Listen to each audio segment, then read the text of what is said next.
হঠাৎ করে ইচ্ছা করলো যে একটু শক্ত মোরগ দিয়ে আলু দিয়ে রান্না করলে টেস্ট লাগবে। এই মোরগটা হলো ডিমওয়ালা যে শক্ত মোরগগুলো, এগুলাই লাল মোরগ। এগুলা খেলে একটু দেশি মোরগ টাইপের ভাইবস দেয়, এগুলা খেতে অনেক টেস্ট হয়। তো এই ধরনের এই মোরগগুলো আমি সব নর্মালি আলু দিয়ে ঝোল করি। আর এখন যেহেতু শীত চলে আসছে, শীতের সময় নতুন আলু উঠে, নতুন আলুগুলো খেতে অনেক টেস্ট। কিন্তু নতুন আলুর যে দাম বর্তমানে, এটা বলার বাইরে।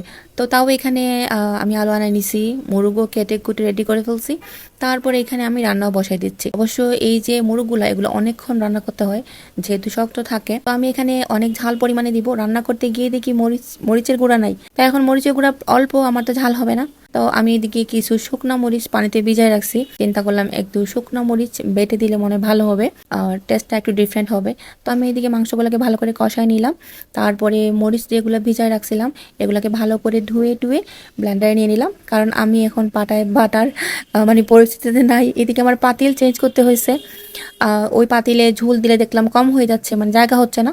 তারপরে আমি বড় একটা পাতিলে নিয়ে নিলাম। তো এই যে ঝাল ঝাল আলু দিয়ে পাতলা পাতলা ঝোল, সেই টেস্ট কিন্তু খেতে। সাথে আমি ধনিয়া পাতা বেশি করে দিলাম।